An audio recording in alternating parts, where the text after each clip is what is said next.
All right, well, we're going to get going. Jennifer, I'll do the introductions. All right, well, thank you everyone for coming today to the Canada Science and Technology Museum's Google Hangout for the Canada Energy Literacy Network. This is a monthly webinar series that we do the last Thursday of each month, and it's a great opportunity to gather people with similar interests in energy and education together to discuss different topics. Based on the feedback we've been receiving from participants, next month we're going to try a new platform aside from Google Hangouts. I believe we're going to try GoToMeetings, which I hope will be a little more dynamic and interactive for some of the presenters. When we have multiple presenters on, they'll be able to easily switch between them, and also people will be able to speak their questions as opposed to writing them. So we'll give that a try next month, and if you have any feedback, please get in touch with me. The Canadian Energy Literacy Network, we think, is a great opportunity for groups and individuals who are interested in energy to get together and discuss things. New this month for our group is a website that we've designed for people in this field. It can be reached through the museum's website, letstalkenergy.ca, and it's under the Educational Resources tab. You'll see CELN, Canadian Energy Literacy Network, and from there there's a join button. Once you do, you have to go and register, but then you can form different discussion groups. You can post information you're looking for or information you're able to offer. And we're hoping that it grows organically with different people sharing their interests and also being able to help each other out. One or two announcements before we get started. I just wanted to mention we have the Earth Matters conference that's going to be taking place in Canmore, October 15th to 17th this year. Already the people over at the Alberta, at ACE have a great selection of keynote speakers, including Wade Davis, David Orr, and Suzanne West. The organizers of the conference are accepting proposals for presentations until May 15th. So if you or your organization would like to share some of your expertise in environmental or educational education, so whether that's formal or non-formal, please submit a proposal to the Earth Matters Committee Conference, or Conference Committee, and they are accepting those, as I said, till May 15th, and you can find that all on the Earth Matters website. This presentation will be done in English, but we are committed to answering any questions in French. Donc, la présentation se passe en anglais aujourd'hui, mais on va répondre aux questions dans la langue qui sont demandées. Donc, si vous avez une question, s'il vous plaît, demandez en français, puis on va faire la plus bon effort de répondre dans la langue de votre choix. Moi, je vais faire ça, ou Jonathan, ici à la bureau, on peut répondre, on peut faire la traduction de la réponse de Dr. Winters. So today's topic is an examination of energy literacy levels in Canada and trying to determine what Canadians know and what they think about energy. We're very lucky to have Dr. Jennifer Winters as she discusses the results from the University of Calgary School of Public Policy's 3 energy literacy surveys that she's been leading. Dr. Jennifer Winters is an economist and associate director of the Energy and Environment Policy area at the School of Public Policy at the University of Calgary. Her research is focused on the effects of government regulation and policy on the development of natural resources and on energy, and the consequences these have for energy development. Her research sheds light into energy literacy levels across the country and gives the rest of us some insights on how we can improve our efforts at improving energy literacies with the different programs we run and deliver. So I'm going to turn it over to you, Dr. Winters. Thanks, Jason. Welcome, everyone.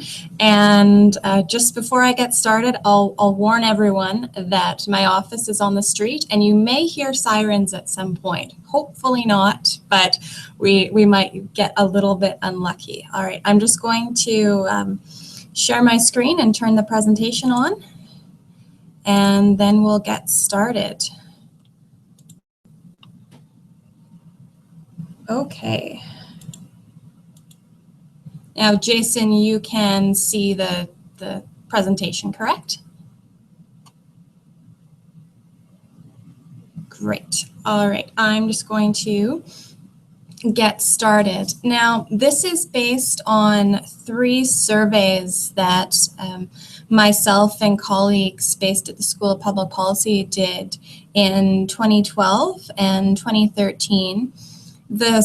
The reports are available on www.policyschool.ca, and I'm really just going to give you the highlights of some of results over the next few minutes. So first, what I want to say is that if you look at this map, it has Canada's population density. It has the little teal dots are Aboriginal communities, and it also has superimposed the hydrocarbon reserves, which are the purpley and gray areas. And from this map, it's easy to see that most people in Canada are affected by hydrocarbon or energy development, whether it's by being near the development of the resources, such as in Western Canada, or if you're affected by transportation of these resources, especially if you're in Eastern or Atlantic Canada. You know, we all use energy, and it's hard not to be affected by the use or production of energy. So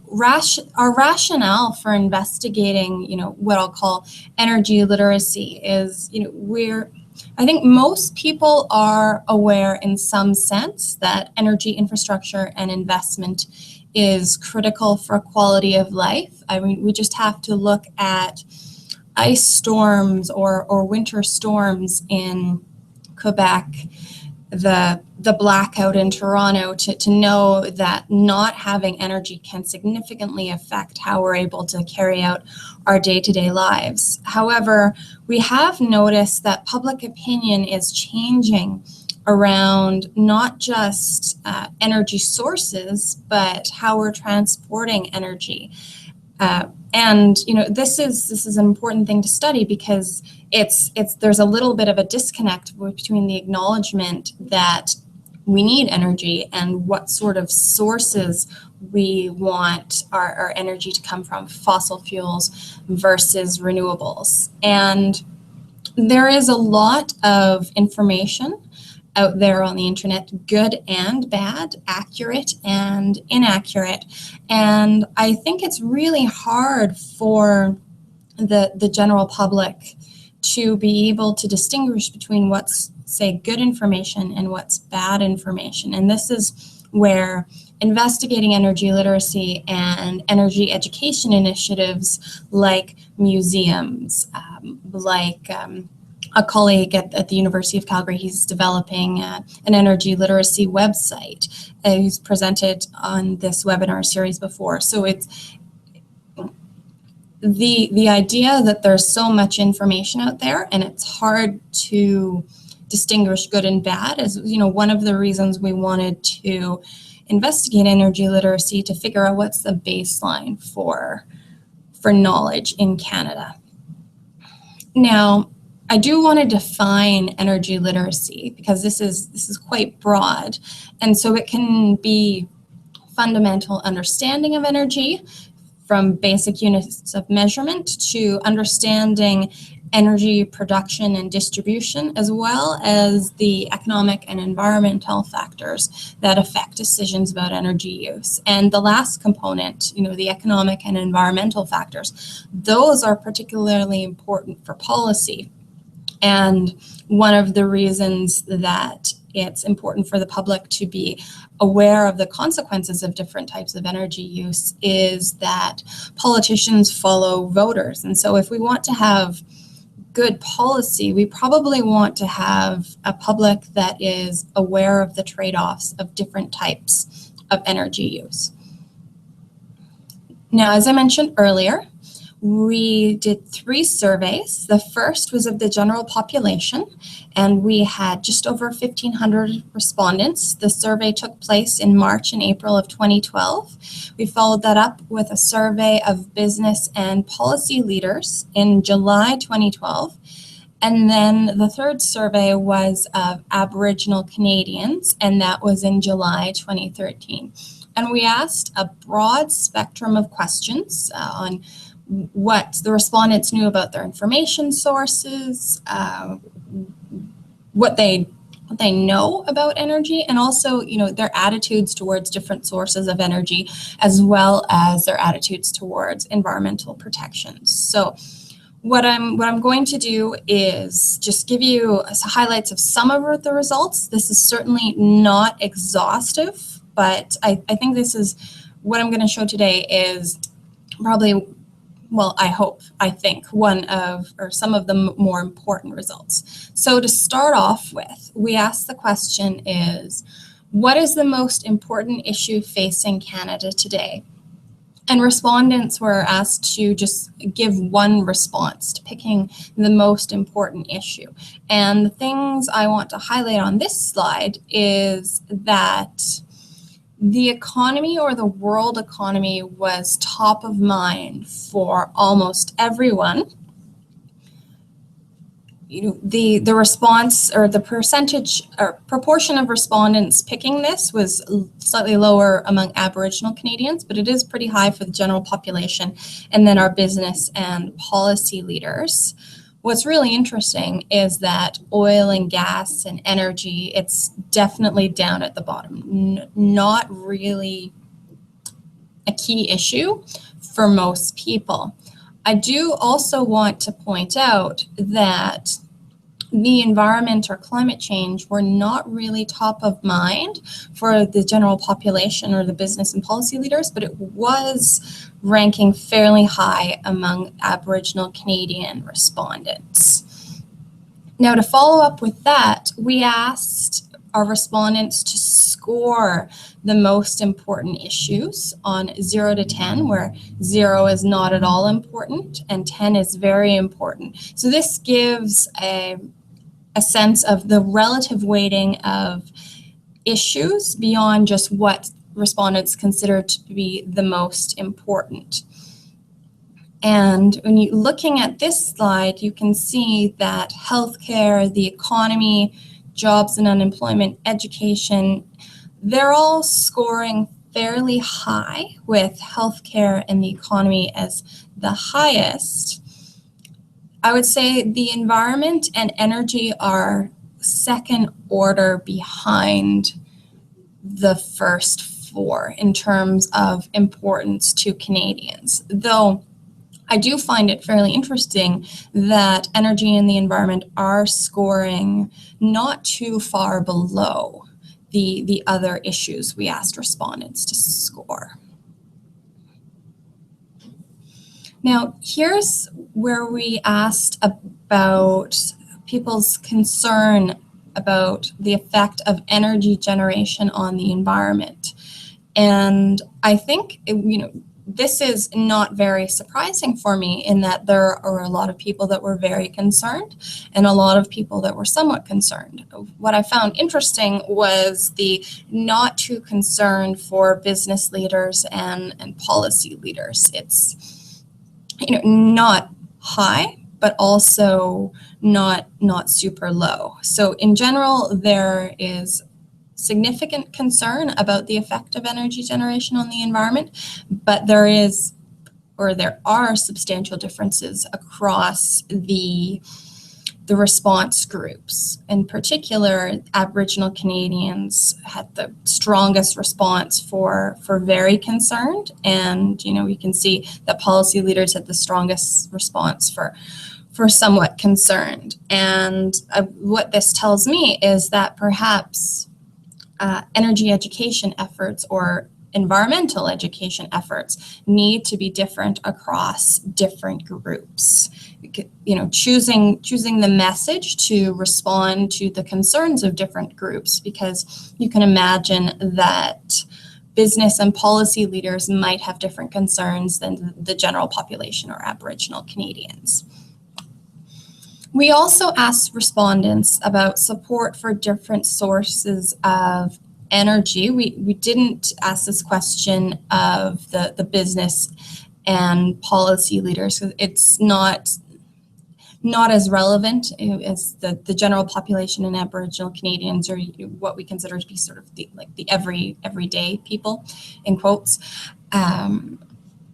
Now, you can see that there is strong support for energy sources that are perceived as green: hydro, wind, and solar. There is not strong support for coal and nuclear, though what I find interesting is that nuclear, I would say, is perceived to be almost as bad as coal, but not quite. And I find that, as myself, I find that fairly perplexing. There is, I would say, middling support for natural gas relative to coal or relative to the renewable sources. But what's clear from these graphs is that respondents are exhibiting green preferences. Now, we asked respondents what their perceived knowledge of energy issues is, and we asked them about their own understanding of energy issues and whether or not others have a good understanding of energy issues. And the reason for asking both questions is that the second is a bit of a check on people's responses. Unfortunately, people tend to lie when thinking about themselves, even unintentionally, when asked about their own capabilities. And when you ask, oh, what do others think or know, your reference point is going to be yourself. So others' knowledge of energy issues, and this question is a proxy for self-knowledge. Now, what's particularly interesting about this slide is that the majority of people feel their own knowledge is good across the subsamples. So we have a pretty strong response in that over half of our samples is saying that they have a good understanding of their own energy issues in Canada. And then compare that to whether or not others have a good understanding of energy issues, it's significantly different. And so people have an overly optimistic view of their own knowledge and pessimistic view of other people's knowledge, which I think is fairly interesting in that it tells us respondents are overestimating their own level of knowledge. And going to more specific questions, we asked, where does Canada get its energy? The answers were Canada produces most of the energy it needs at home, all of the energy it needs at home, imports most of the energy it needs from other countries, or all of the energy imports all of the energy it needs from other countries. I don't know if it's reassuring or not that 53% of respondents said most of the energy we need is produced at home. And I do find it interesting that 28%, so almost a third of our respondents said that we produce all the energy we need at home. I think it's fairly interesting in that, respondents clearly know that Canada is an energy producer, but it's a little bit odd that people perceive that Canada doesn't need to import any energy from the rest of the world. And that, the reality is we cannot produce anything, we cannot produce everything. And just because there's a lot of oil and gas production in Western Canada doesn't mean that we aren't dependent on other countries for our energy needs. We also asked respondents about the relationship between energy exports and energy imports. Again, about half the sample responded that Canada is a net exporter and that's correct. But what's interesting is that a quarter of the sample said that they don't know. So even these fairly general questions about energy, there isn't 50% of the sample answering correctly is not a high level of literacy to me. We also asked about energy policy and whether or not policy efforts should be about achieving energy independence versus bringing money in. And this is fairly interesting in that there was high support for, or at least 50% of respondents or more supported energy independence over economic development. I find that fairly interesting. And if we can compare that result to respondents giving their opinion on whether or not we should reduce reliance on the US market, in some ways it's inconsistent, in some ways it's consistent. I mean, if we're looking for just energy independence, then maybe we're not so concerned with exporting, and then correspondingly, if we're not trying to export to the US, we're reducing reliance on the US market. On the other hand, achieving energy independence is inconsistent with reducing reliance on the US market because presumably we're trying to export to other places. So I find these policy questions fairly interesting. And finally, I want to talk about levels of trust. So respondents were asked about using a scale of 0 to 10, where 0 is not at all trustworthy and 10 is very trustworthy. How trustworthy you considered the following as a source of information on energy issues in Canada. And these responses are actually quite depressing in that none of the average scores were above 7. The highest scoring group was academics. The lowest scoring groups are oil and gas companies and energy company executives. This sends a signal that respondents, and I think the people out there trying to get information about energy use, they're not trusting their sources. And I think that's good, given that how much energy is out there, how much information is out there, and some of it is good and some of it is bad. And it's very hard for, I think, a layperson to be able to distinguish between good and bad information.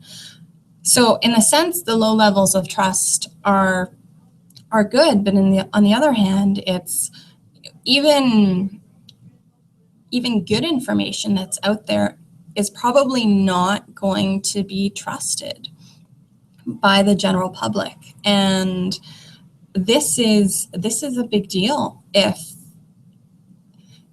the public isn't trusting what energy information is out there, and if they're not trusting the federal government, if they're not trusting the provincial government, I think we're in a fairly bad state of the world.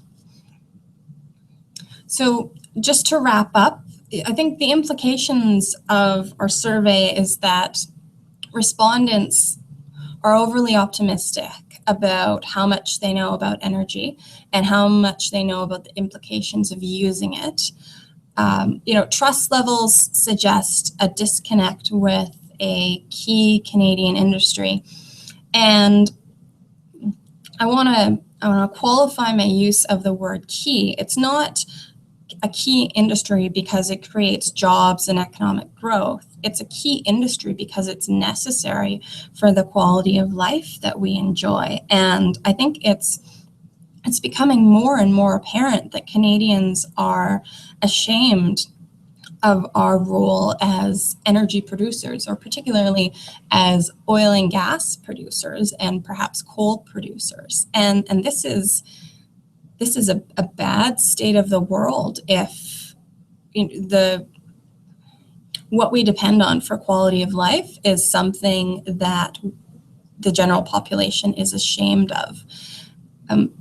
Trust is an issue. There's concern about environmental degradation, and support for what I'll call dirty energy sources pose major challenges for policymakers and educators moving forward. I would say improving energy literacy will only be successful if we understand the gaps and work to fill them. And I know I'm going slightly over time, so I'll be very, very quick as I wrap up on my final slide. So what are the gaps and how can we work to fill them? I don't think promoting the economic benefits of energy development is a helpful discussion. Given that the general public, and particularly Aboriginal Canadians, were concerned about the environment and the consequences of energy development on the environment, we need far better leadership, and we need that leadership to be recognized in terms of environmental stewardship and impact mitigation of energy development.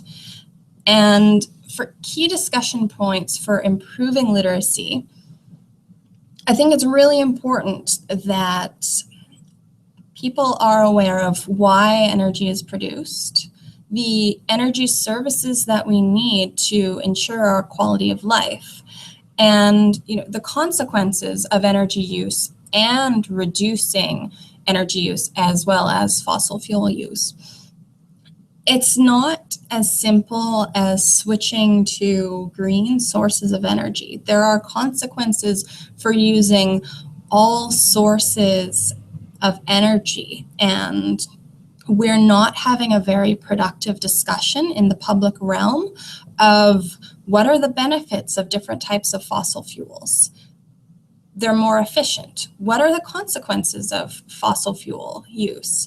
And what are the benefits and the trade-offs associated from switching to hydro, to nuclear? A lot of our emissions are from transportation. Is a wholesale switch to electric cars feasible? Probably not. I just saw an article in CBC this morning that because gas prices are low, people are switching to buying gas guzzlers when they're buying their new car. And this is just entirely inconsistent with the concern about the environment. And it's likely just because, energy prices are low, and that's a whole lot more salient to people than carbon emissions, for example. And I think I'll stop there. Thank you for your time, and I think we will open it up to questions.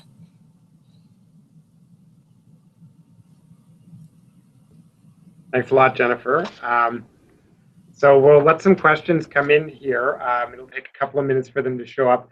I just wanted to know, when you were working with your, on the study, were you also looking at different regions? Because I'm wondering if there would also be a regional variation. I know in a lot of work that we do, we talk about how the energy discussion is really quite different in different parts, whether you're in BC, Alberta, the prairies, here in Ontario versus Quebec with their huge hydro reserves. Very different how we get our energy, whether that's the electricity in our homes, or even where our hydrocarbons are coming that are powering our cars. So did you look at that, and did you find regional differences? Yes, we did look at different regions. Off the top of my head, I can't tell you anything super specific. One of the questions we asked was your main source of electricity generation in your province. And that was really interesting in that people in Ontario and Quebec identified hydro as the main source of electricity generation. Now that's correct. They probably got it right by accident, given that their utility is called Ontario Hydro and Quebec Hydro. Contrast that to Alberta, where the majority of electricity generation is coal, and the responses were natural gas and wind and solar. So people I think they're imposing their green preferences on how they perceive energy use.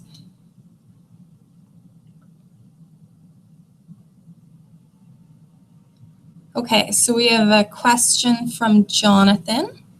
Yeah, do you want to do maybe Vanessa's first? Because I think you could probably be able to do that one in an easier. It's a more straightforward. Sure. So Vanessa's question is, what's the definition of energy literacy? And the definition I'm offering is fairly broad, and it's a fundamental understanding of energy from basic units of measurement. So what do we measure electricity in? What do we measure the natural gas that we use to heat our homes in, etc., to understanding about energy production and distribution, how it occurs, why it occurs, and as well wrapped up in that is the economic and environmental factors that affect decisions about energy use and energy production.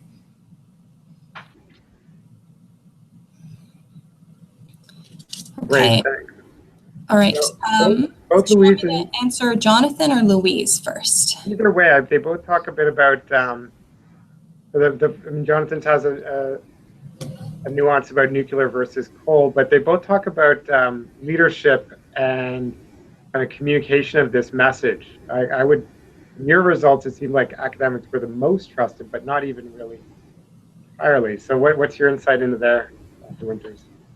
Yeah, this is a tricky thing in that, you know, there are groups such as, like, there are industry associations like the Canadian Association of Petroleum Producers, the Industrial Gas Association, and my perception of their messaging right now is all about the economic benefits of energy.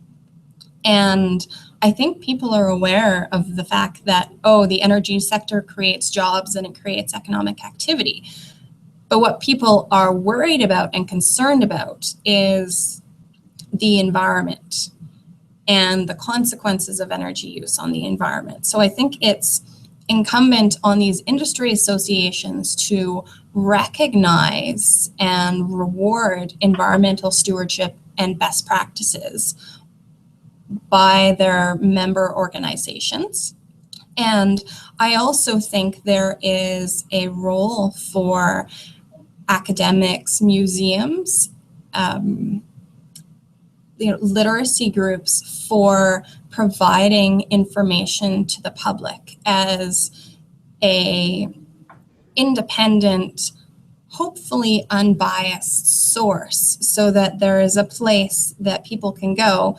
And maybe we're not trusted entirely, but I think that if we provide the information in an unbiased, factual way, we can earn the trust far better than, say, political groups or politicians or environmental groups, etc. Yeah, if I can actually give my perspective on that as well. Louise, I know you're with the Kitimat Museum, and that you've been also doing some work with energy. And I feel that, like, museums and science centers, we do have a role to play here because, you know, our interest is on giving people information. And when it comes to energy, and I'm sure anyone who works in this knows, there's some really basic, I would even go cognitive dissonance when you think about energy. And we were discussing this with our team the other day. Energy is obviously clearly linked to economic growth. It's clearly linked to development factors globally. So access to energy is really important for, there's a clear link between infant mortality and literacy rates and nutrition rates and life expectancy. So we want people to have access to energy. We want them to have access to all those services that it provides. We want the money that it provides. We also recognize a lot of these energy projects and all of them, whether you're talking about oil, gas, coal, large-scale hydro and flooding of lands, use of landscape for wind farms or solar farms, they involve an environmental impact.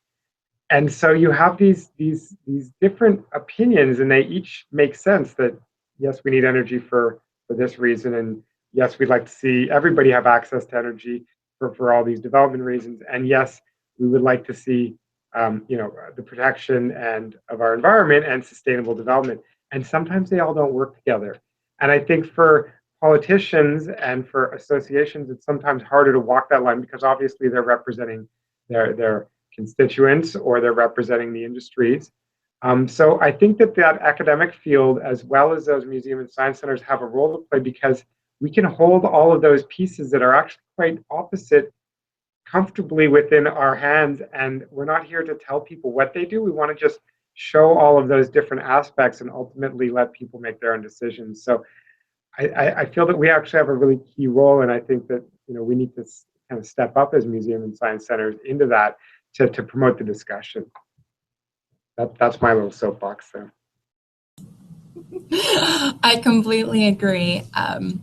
Just to touch on Jonathan's question about nuclear, the nuclear industry is regulated.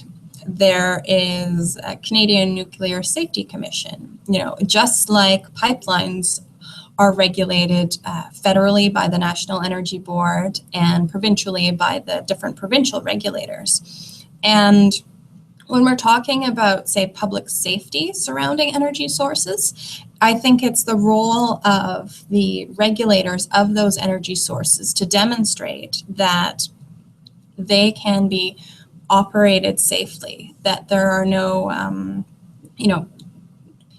safety issues, or that the regulator is doing their best to mitigate the safety issues. It's not the role of individual companies to demonstrate safety because they clearly have a bit of a conflict of interest there. And so it's these sort of arm's length government or semi-judicial organizations that are, I think, it's really key that they're saying something about safety.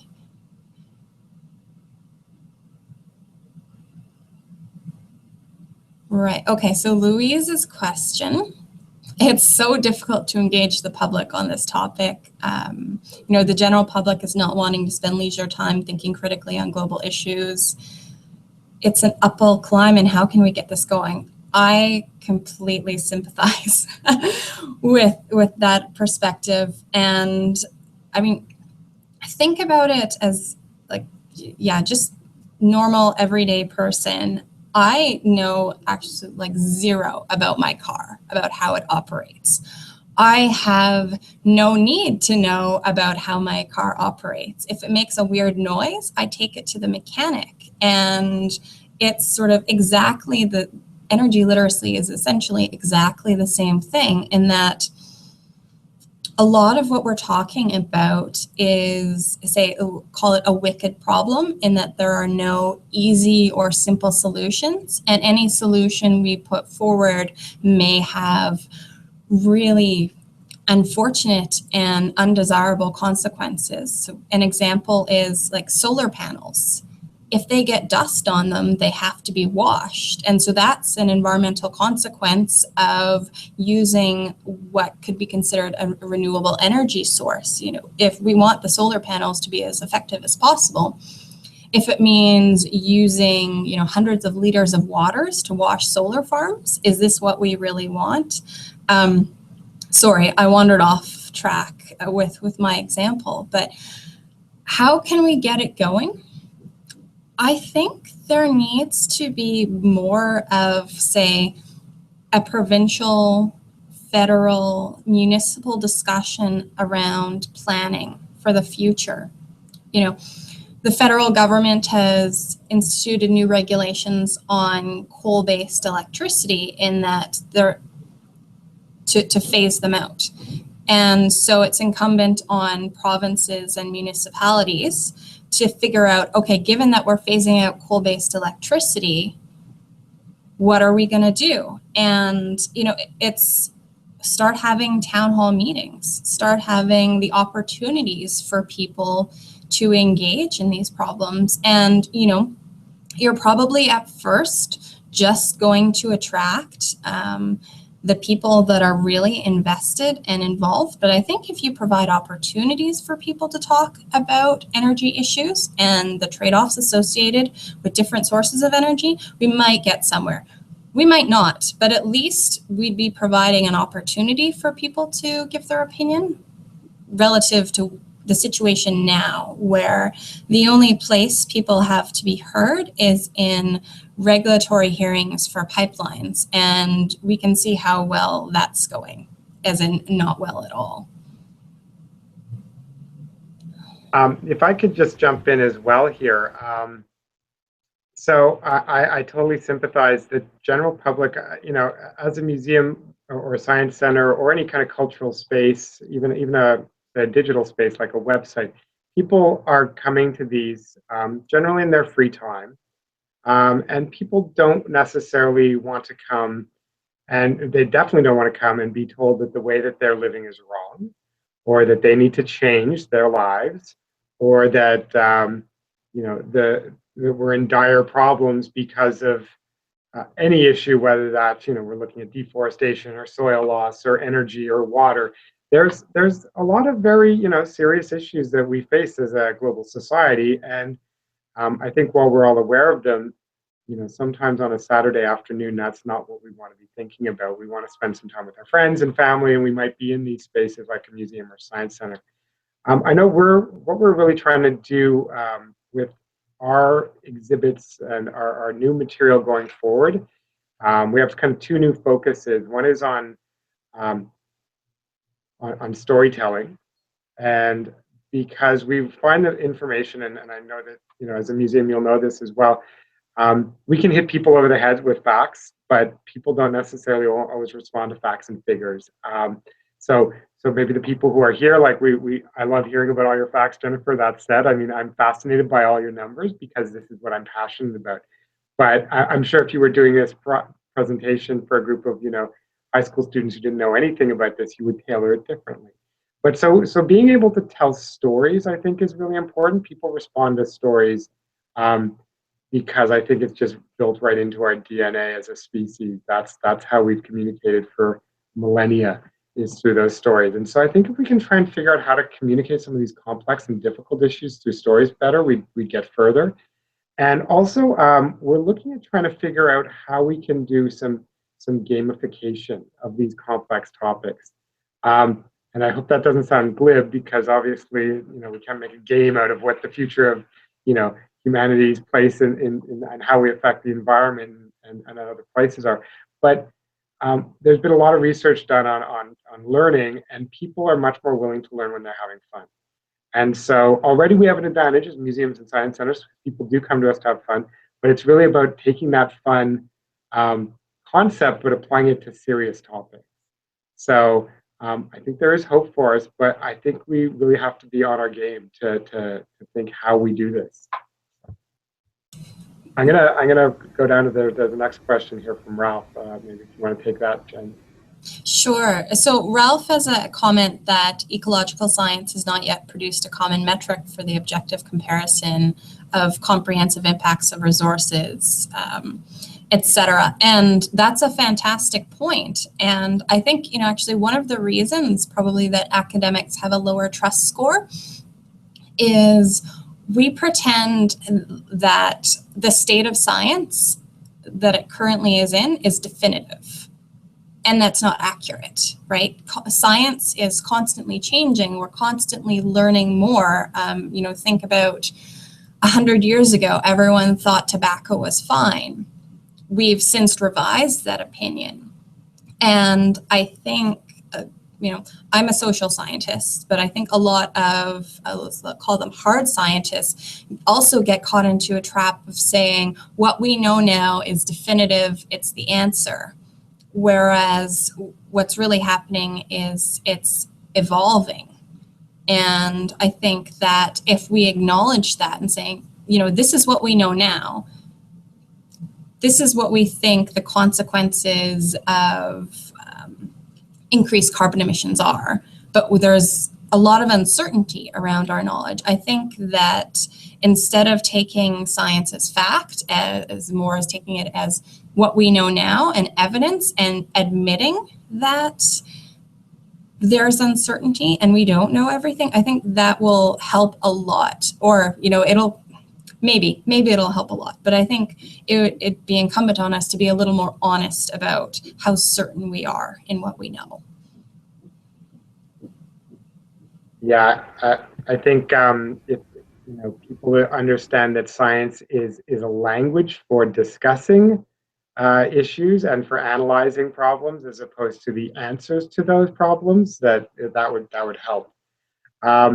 Just something I read recently, Ralph, was on switching the kind of global energy system to provide more electricity from renewables by 2050 and what that would entail. And from the authors of this one study, they were looking at copper use and said that we would have to ramp up copper production to about double current levels if we wanted to get to that by 2050. And so, of course, then there's all that environmental repercussions of all that copper mining. Where are you finding that copper? What areas are those in? The smelting, the refining. So you're right. There is no simple answer to this. We don't have that full life cycle of those different methods and a comparison in terms of GHGs, chemicals in use, risk of catastrophic failure in terms of things like hydro or nuclear or other sources, and also land use, right? So you can fit a gas plant in a much smaller footprint than you can a solar farm. So if that's really critical habitat, these are all things that a lot of people don't think about, but it would be really interesting to see some studies on that too. I don't know, Jennifer, if you know if there's anything going on with any research being done to compare those across the board. I can't think of anything off the top of my head. I'm sure it's being done, and this is an active area of research for a lot of people. I mean, it's a big concern. What are the consequences of different types of energy sources? And renewables are not the perfect solution that a lot of people perceive them to be, or even that politicians champion them as. There are complications. There are no simple solutions to the issues we're facing.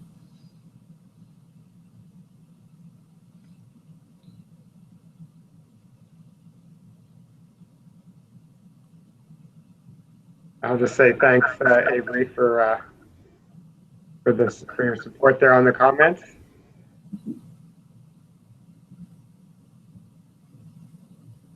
Jennifer, there's one last question here from Jonathan about perceptions on nuclear. I don't know if you have any insight. I know probably your colleague Jason would have some, because he's quite a proponent and expert in the nuclear field. But do you have any insight there? I think that people are just afraid of nuclear, it's catastrophic consequences are possible with nuclear energy. I mean, we've seen that. There's like legacy concern from atomic bombs. The surveys were done in 2012, so I'm sure the earthquake in Japan and the issues with the Fukushima nuclear reactor were, I mean, maybe not top of mind, but people were certainly aware of them. I guess the only other thing I can say is that it's very difficult for people in general to judge risk. And even if the possibility of a catastrophic event, like a nuclear facility just quitting, blowing up, spreading radiation everywhere, even if it's like really, really small, it's like so small as to be virtually improbable, I think that people just have the idea that the consequences are so horrible that it's not worth any risk of it occurring. Which is interesting, because you're far more likely to die driving your car, right? But people are fairly blasé about it. Also because it's an everyday activity. It's normalized for them. Nuclear, it's scary, it's complicated, it's you know, it's big science, and it's a lot harder to understand. Yeah, I would agree with you. We did some work in our nuclear display, and just when we were looking at some of the literature, even in pop culture, dating right back to the late 40s and 50s, you know, when you look at even like the Incredible Hulk or radioactive spiders and Spider-Man, there's something in that embodies a fear, and I'm sure it dates back to nuclear weapons that. Whereas chemicals can transform you, there's something about that element of that atomic power that transforms the essence of who you are as a human. So, but also, you know, in terms of being used as a force of good, or, you know, powering spacecraft into kind of, you know, light years in the distance, it's been used as a science fiction tool to really symbolize transformation of humanity for good and ill. Louise, you're asking about the CBC piece on Tesla battery innovation. I did hear that actually this morning, and wanted to put a link on our Twitter account to people. With battery developments from a museum perspective, I mean, we're following them. And this is something that, you know, it's always a debate here, is we follow the past really well. We follow the present, and we want to look towards the future because the future is being determined by those developments in the past. There's so many things I'm reading about batteries right now.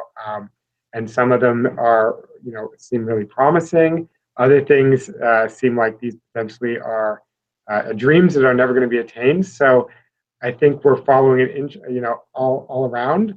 I'm sure as a museum we will be collecting some of these Canadian examples, and I think we'll see in, you know, 15 or 20 years which of these models and displays are going to prove to be fruitful and which ones won't.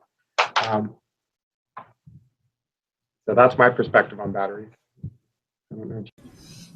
Yeah, I unfortunately know very, very little about batteries, and I'm not really aware of anyone who's doing any research on it. Though I'm sure there are lots of people, but it's definitely outside of my wheelhouse.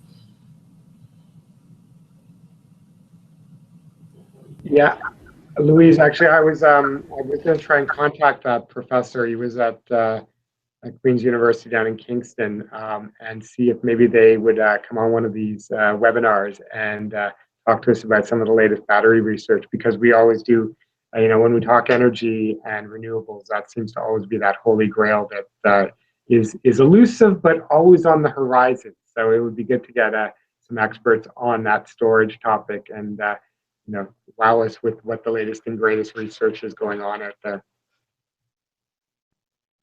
And maybe Jennifer, I'll let you maybe wrap up. There's two comments here from Ralph as well, if you want to address those, and then we're running out of time, so I'll make some final housekeeping announcements, and then we can wrap it up. Great.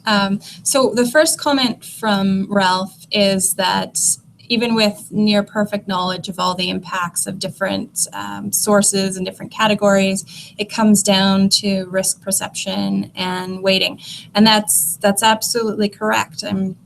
When we're thinking about our different energy sources, you know, there are costs associated with using them. There are benefits associated with using them, and really, it's just going to be about deciding what consequences we feel are acceptable and which ones are not. And I think that'll help make the choice. And then finally, Ralph is commenting on my comparison to a nuclear disaster to a car accident. And yes, they're definitely not the same thing. The point I was trying to make is that if we can't accurately assess the risk of a car accident, and that's something that we're doing almost every day for most people, you know, going out in traffic, driving to work, whatnot. How can we be expected to assess the risk of something entirely outside of our knowledge area, such as a nuclear disaster? And, you know, that's a problem I don't know how to solve, but it's something we have to be concerned about. And I think it's one of the biggest challenges in this energy literacy sphere is that it's really hard to assess risks, especially if we're not experts. And even when it's something we're doing every day, we're also having trouble assessing risks. And, you know, I don't have a solution for that, but I think, you know, reliance on experts, scientists to tell us about the risk is how we're going to get there. But that means that we need to trust the information that these experts and scientists are providing.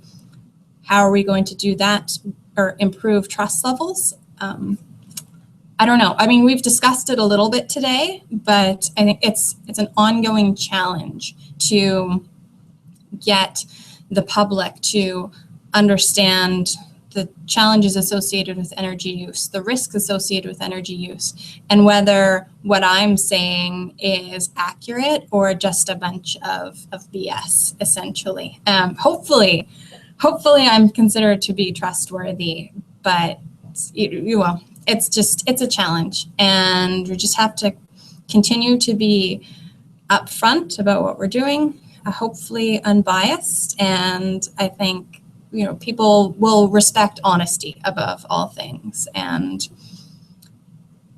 this is one of the important things that museums do, is they provide a place for people to come on their own time to learn. Whereas, you know, my sphere, the academic sphere, it's sort of like, you know, people are voluntarily learning, but in a sense they're also being forced to learn.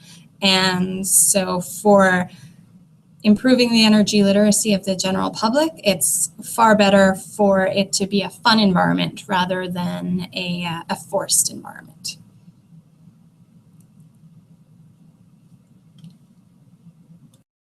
Yeah, I think your comment about trustworthiness, authenticity is a word that comes to mind there. I think being open and honest, and having people see that you're open and honest, saying that, you know, we don't have the answers is an important thing.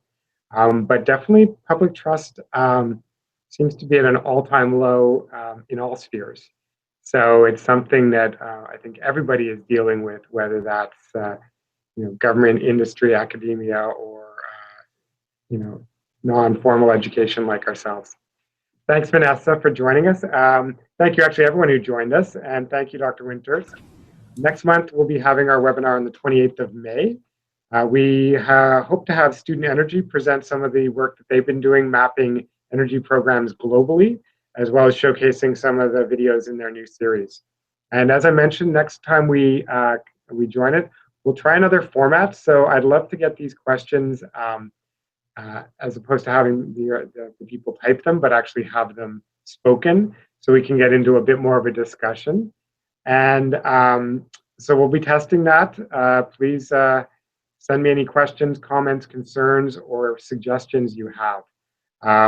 And again, I'll say, please do join the Energy Literacy Network. That'll be through the website, Let's Talk Energy. Go under Educational Tools, CELN, and you'll find us there.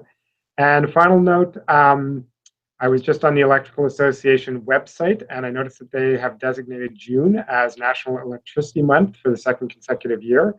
They'll be doing activities in communities all across the country with CEA members and utilities, and they'll be opening doors to facilities to the public, which is actually a really interesting way also of learning a bit more about energy, is seeing where it comes from. So they'll be offering tours and answering questions throughout the month of June. So if you're doing energy education, you might want to go check out their website and see if there's anyone you could team up with in your community to maybe help showcase to people where they actually get their electricity that runs a lot of things in their home. So thanks everyone for coming, and thank you so much, Dr. Winter. That's super fascinating, your work. I love hearing you talk about it, and thanks everyone for tuning in. Thanks, Jason. Perfect. Take care, everyone.